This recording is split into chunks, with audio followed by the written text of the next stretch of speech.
la dernière fois que cette année-ci, nous allons aussi commencer avec des dons. Des dons dans des églises, dans des orphelinats, dans des hôpitaux. Et nous allons commencer par notre pays d'accueil qui est l'Allemagne. Et après, nous allons continuer comme le Seigneur va nous aider. Donc, nous devons prier aussi par rapport à ça, afin que Dieu nous guide. Afin que nous arrivions là, il faut arriver pour apporter notre participation.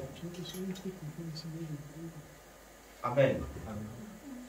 Donc, bien aimé, le Seigneur dit que la moisson est grande. Il y a peu d'oublier. Juste encore à titre d'information, l'un de nous, le frère lui,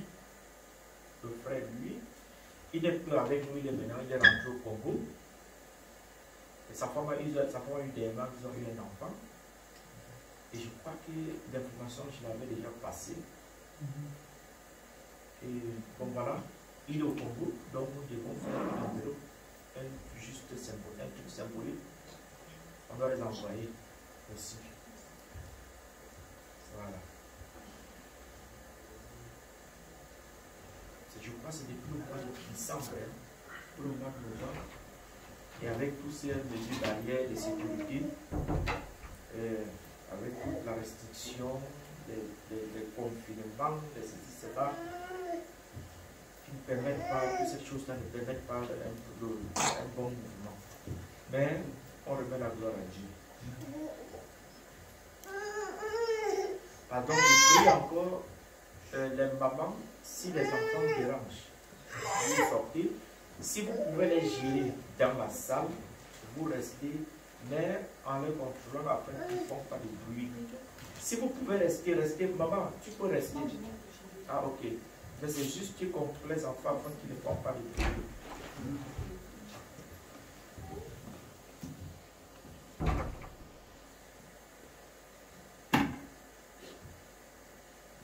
So. Bien aimé, le thème de l'année, nous l'avons déjà dit, c'est l'amour de Dieu. La dernière fois, nous avons insisté pour comprendre ce que c'est que l'aimer. Alors, frère, nous allons continuer dans cette voie-là.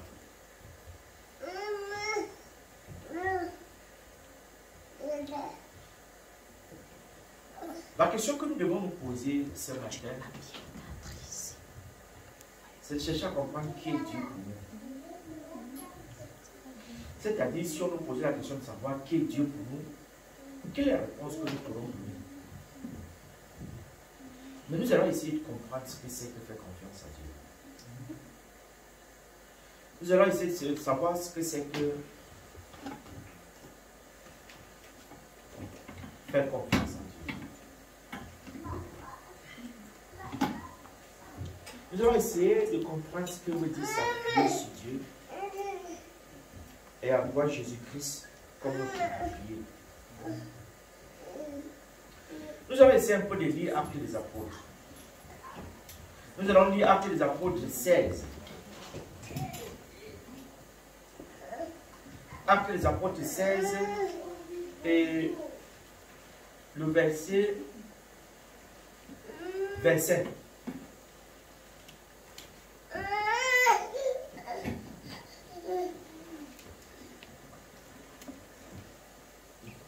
Actes des Apôtres 16.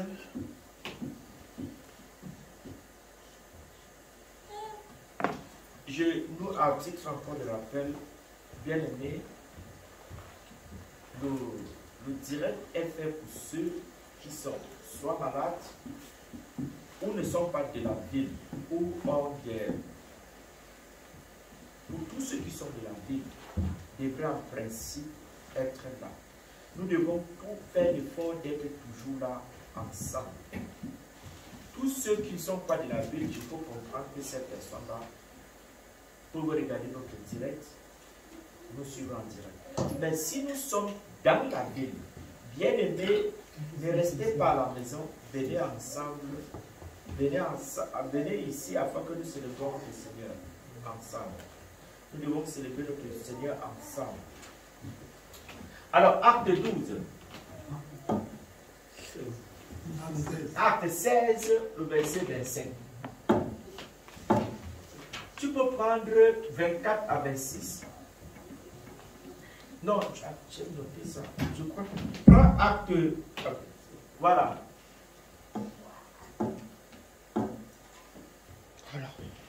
Très bien. Voilà.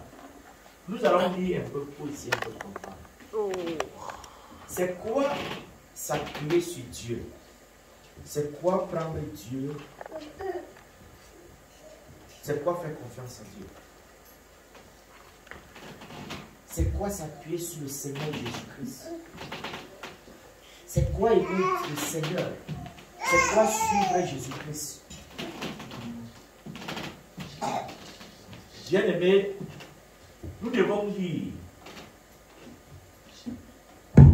Bon, c'est un passage que beaucoup de vous, certainement vous avez déjà eu à rencontrer. Ça veut dire qu'on revenir pour comprendre ce que Dieu veut nous dire. Le geôlier, ayant reçu cette ordre, les jeta dans la prison intérieure et leur mit les ceps aux pieds. Non, va au verset 23 encore. Va au verset 23.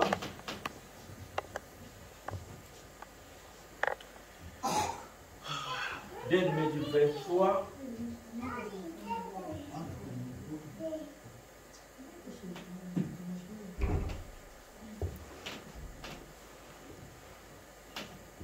So, voilà.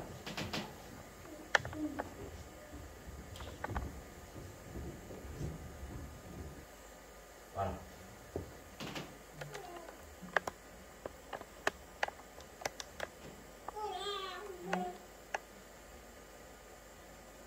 So, alors au 23. Oui, je préfère qu'on commence ici. Voilà Dieu. Après qu'on leur chargé de coups, ils les jetèrent en prison, en recommandant au geôlier de les garder sûrement. Le geôlier, ayant reçu cet ordre, les jeta dans la prison intérieure et leur mit les ceps aux pieds. Bien-aimé, continue. Vers le milieu de la nuit, Paul et Silas prièrent et chantaient les louanges de Dieu, et les prisonniers les entendaient. Continue, frère. Tout à coup, il se fit un grand tremblement de terre, en sorte que les fondements de la prison furent ébranlés.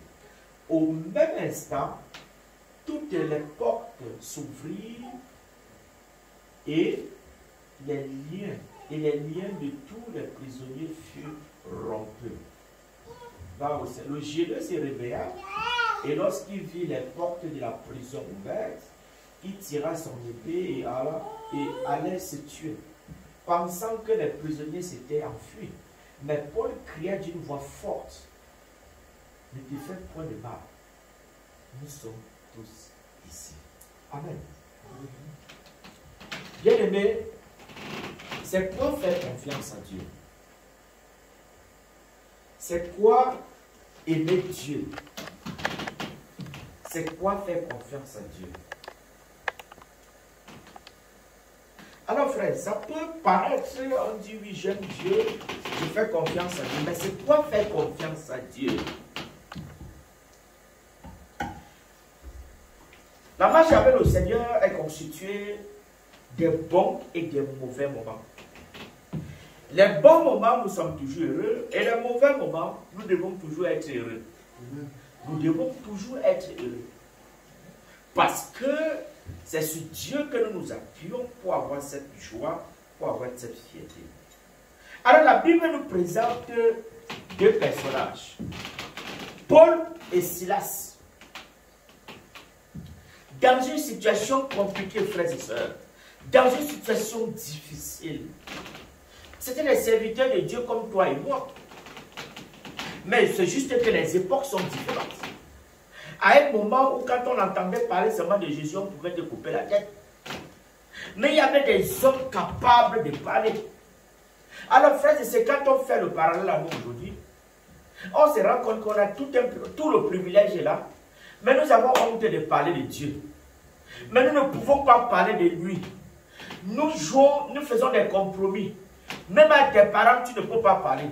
Même à ton ami, tu ne peux pas parler. De peur que ton ami va dire que là, toi, tu es chrétien, les pasteurs là, le machin, des bonnes guerres. On va te fuir. Mais est-ce que c'est pour ça que tu ne dois pas parler de ton Seigneur? Mais si tu sais qui est Dieu pour toi, comment tu peux t'abstenir de parler de Dieu à ton vis-à-vis, à ton frère, à ton voisin, à tous ceux avec qui tu es? Voilà quelqu'un dans une situation, c'est comme ça que Paul vivait. La vie de Paul, c'était que de témoigner, d'évangéliser, de gagner les hommes au Seigneur. Alors frère, il se trouve dans une situation compliquée. Et comme nous connaissons ce que c'est que la situation compliquée, mais c'est juste qu'il y a une différence au niveau du comportement, de l'attitude et de ce qu'il faut faire, de la persévérance qu'on doit avoir pour notre Seigneur Jésus. Écoutez, il est dans une situation très très compliquée. Alors frère, c'est même programmé qu'on doit le tuer. On l'a jeté en prison parce qu'il parle de Jésus, parce qu'il prêche sur Jésus, parce qu'il raconte les bontés de Jésus et parce qu'il dit tout le temps que Jésus est le Seigneur et le Messie. Alors comme ça ne prête, il y a des personnes qui sont toujours mal à l'aise quand on leur dit la vérité et qu'elle est vraiment la vérité parce que c'est Jésus. Alors ils ont décidé de le jeter en prison avec Silas, son compagnon de route, de le jeter en prison et de jeter les deux hommes de Dieu en prison. Mais frère, tu as parlé de Jésus, tu as fait ceci, tu as fait ceci, tu parles de Jésus, on parle mal de toi, tu diriges le culte, on te sabote, tu donnes des bonnes idées, on veut juste te retirer. Tu sais, il y en a qui connaissent te regarder seulement les yeux, ou bien peut-être parler des choses, ça te refroidit. Vous n'avez jamais senti ça, que le zèle est là et quelqu'un parle juste un mot, ça tue ton zèle. C'est-à-dire, tu l'entres encore dans toi avant de prendre de l'élan encore pour le venir en surface. Ça arrive, frère. Ça arrive. L'autre là, ça va encore trop bien parce que ce que les autres ici ont vécu, c'était l'enfer.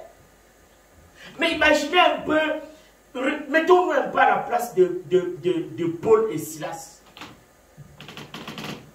Imaginez un tout petit peu qu'on se trouve dans une situation comme ce que les patriarches ont vécu. Mais qu'est-ce que nous devons faire? Bien, mais quand nous écoutons seulement qu'il y a une difficulté, quelque part on commence à paniquer. On commence à chercher des compromis, des solutions. On appelle les gens pour leur parler. Bien aimé, quand tu es dans une situation compliquée, la première personne que tu dois appeler, c'est Dieu. Même ta femme vient après. Ou ton mari vient après. C'est d'abord Dieu. Cause d'abord avec Dieu pour qu'il te donne des directives. Et il te dit c'est que, bon, la personne que tu dois contacter. Et qui te conduise vers des vraies personnes. Oui, frère. Quelle est l'attitude que nous avons quand nous sommes dans des moments difficiles? Quelle attitude avoir quand nous passons par des moments compliqués? Quand nous passons par des moments compliqués, quelle attitude devons-nous avoir? Oui, frère, on t'apprend, on te dit que ta maman est dans une situation compliquée. Ton parent est dans une situation. Qu'est-ce que tu dois faire?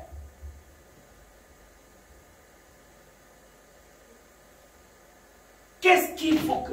Quelle attitude adopter pendant ces moments difficiles? C'est la question qui nous est posée. Parce qu'on a ce que Paul a vécu. Oui, frère, nous passons, nous sommes là-bas tout le temps. Quelle est l'attitude que tu as dans ton lieu de service? Le jonglage. Parfois, nous mentons, croyons qu'on va nous élever, on va augmenter notre salaire. Ça reste toujours intact. Ça ne sert à rien de mal parler des autres. Ça ne sert à rien d'être jaloux de quelqu'un. Ça ne sert à rien de croire qu'en parlant mal de l'autre, tu auras sa position. Oui, ça ne doit pas être notre partage, bien-aimé. Nous devons apprendre à nous encourager. Oui. Mais comment tenir quand c'est difficile? Comment tenir quand c'est difficile? Comment trouver le chemin quand c'est compliqué? Écoutez, quand vous lisez l'histoire, si vous avez l'impression que c'était facile, hein, le genre de prison que les hommes de Dieu connaissaient, ce n'est pas la prison d'aujourd'hui. Hein. Quand vous faites des recherches et vous comprenez où est-ce qu'on jetait ces gars, c'était un enfer, frères et sœurs. C'est un enfer que les gars étaient. Ce n'était pas les prisons d'aujourd'hui où il y a tout le confort. Hein. Même la lumière, tu n'avais pas. C'était souterrain. C'est sous la terre. Ce n'est pas la prison d'aujourd'hui que nous connaissons, mes frères. Oui. Oui. Tu as mal au pied. Tu as mal au pied. Tu ne te sens pas bien. Tu as le maux de tête. Dimanche. Ou bien le bus n'est pas là. Tu vas arriver au culte. Le bus n'est pas là. Tu n'as pas de bus. Comment vous se comportez? Abandonnes-tu l'œuvre de Dieu et tu restes à la maison dormir, ou tu cherches la solution en appelant un frère ou une soeur? Est-ce qu'on peut trouver la solution afin que je sois aussi là avec mes frères et mes soeurs? C'est ce que Dieu attend de nous. Qu'est-ce que nous faisons quand nous sommes face à ces challenges?